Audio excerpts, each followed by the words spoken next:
In today's video, we're going to be discussing which exemplar you should buy based on how you typically play video games. Now, this isn't financial advice. Really what I'm trying to do here is I'm trying to play Tinder matchmaker for you and your perfect exemplar based on how you typically play video games like this. But before we get too far into the video, I first wanted to introduce myself if you haven't met me yet. So my name is Jake and I make content all about Mirandus. So if you like Mirandus, then go ahead and hit that subscribe button. I'd love to see you around again. If not, then I guess peace and thanks for stopping by. But without further ado, let's get into the video. So choosing which exemplar for you before the game's even out is going to be fairly tricky because we don't know how the mechanics of the game will work. Really all we know is concepts and how things are supposed to be. We don't know how much materium different occupations are going to make. We don't know if exploration would be better than being a shopkeeper or even being a crafter or maybe a farmer. There's so many different things inside of the game that you could do with different exemplars. So how we're going to tackle this is we're going to break exemplars down into 3 different categories. The first is going to be exploration, the second is going to be farming, and the third is going to be crafting. Whether they perfectly fit into these categories or not, we're just going to go ahead and put them all into those 3 categories. First category I've already covered in decent detail in a video that I made about a week ago, so if you haven't checked that out, go watch that now. I talk about which exemplars would be best for your typical DPS, tank, healer, and support roles in an adventuring and bossing team.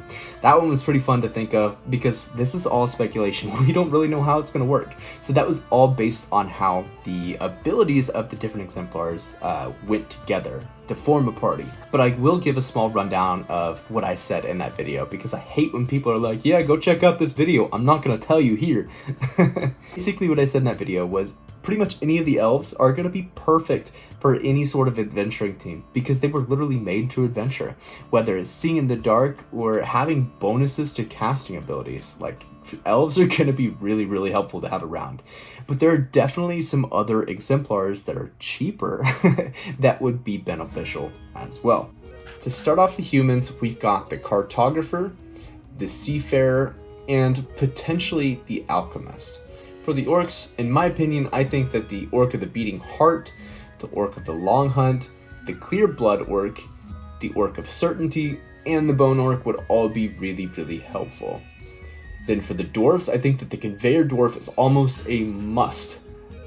Deep mountain clan dwarf, a glimmering clan dwarf, and a hollower. So for the glimmering clan dwarf and the hollower, I personally like those two a lot, and I plan on picking those up before the game comes out because that fits in kind of the farming, but we'll get into that. I also enjoy doing that.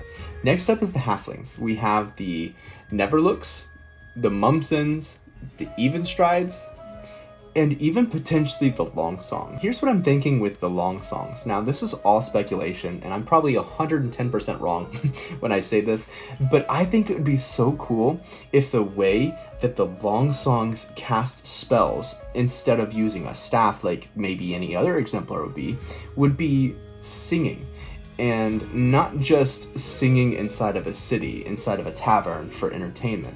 I'm talking about out on the battlefield, they're able to cast spells that maybe benefit the team, they heal the team with the songs that they play.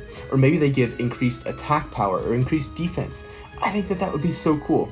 Now again, that is 110% speculation. We have zero inclination to lead us to believe that it's going to be like that.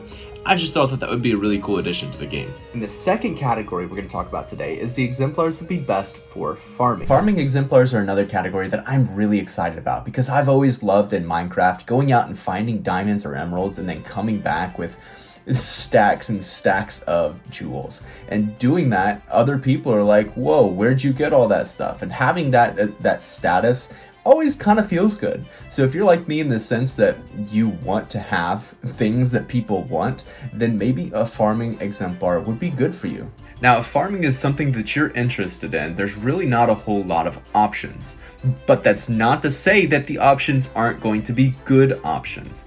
Starting off with the humans, we've got the Riders of the North and the True Providers. Those two are going to be farming in the basic sense of farming crops or working with horses.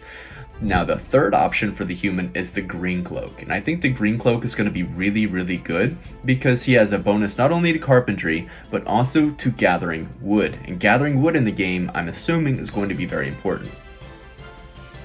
And the next and final race is the dwarves. This is because they have the conveyor dwarf, which will allow you to hold more items when you're out foraging. Then the Deep Mountain Clan, which will allow you to see inside of caves when it's completely dark, so maybe you'll be able to see extra items down there. Then there's the Glimmering Clan, and the Glimmering Clan is going to allow you to find rare gems more easily than any other exemplar. And then finally, the Hollower. And the Hollower is going to allow you to have a higher mining output, so you're going to be able to mine basic ores a lot faster than any other exemplar. Now, some honorable mentions would be the Dark Sun Elf, which would allow you to see outside when it's dark out, and maybe that'll allow you to find some items that you wouldn't normally be able to find. And then the Even Stride Halfling, and this is because the Even Stride will allow you to run faster or sprint for a longer period of time, so that'll allow you to get to places that maybe some other exemplars wouldn't be able to as easily. But that one's a bit of a stretch, that's why I called it an honorable mention. And the third and final category that we're going to talk about today is the crafters. And now the crafters are going to be very, very important in this game because that's how we're going to get a lot of weapons. Yeah, I'm assuming that we'll be able to find weapons when we defeat enemies, but at the same time, having crafted weapons, like that's the only way that you're going to be able to get certain items. So crafting is going to be a super important mechanic. So that's why I really like these guys. Plus, I see crafters as exemplars that are going to be running shops, like forages and archery stands, and there's several different shop types that crafters will almost need to run, or you may need a crafter to run them. The exemplars that I think would excel in crafting and or owning a shop would be the weavers, which have a bonus to clothing generation, so they can, I'm assuming, make clothing faster.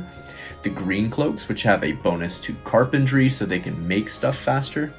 A goldsmith, the alchemists, strong hands, and cartographers. And out of that list, the cartographer and the alchemist I think will be the top two earners. And again, that's my opinion, but I think that buying maps and potions will be super, super important inside the game. Now, also having the goldsmith making jewelry and then the strong hands crafting stuff, I don't know. Those two could be some top earners as well. Now on to the next race, which is dwarves. And the only one in this category that I think would fit under crafters would be the Iron Shapers. And since this is a dwarf ability and not a human ability, I'm wondering if maybe it has a quicker time as opposed to some of the human abilities, but I could be completely wrong about that. The next and last race is the Proudhearths, and this is because the Proudhearths make good food. They're going to be able to make food a lot quicker, so that's going to help taverns or places that serve food be able to serve a lot more people a lot quicker. And that's not typically what you think of for crafters, but I wanted to throw that one in there because I felt like it deserved a spot here. But those are my thoughts on which exemplars I think would best fit certain types of playstyles in games like Mirandus. Because we haven't got to play the game yet, so we have no idea what it's going to be like. But if you've watched this far into the video, I really appreciate you. These videos actually take a surprisingly long time to make, so thank you so much for watching. And if you wouldn't mind, hit the like button and also hit the subscribe button if you don't mind watching more content like this. Hopefully this video can help you nail down which exemplar to choose if you're still on the fence. That being said, I'm out. Peace, guys.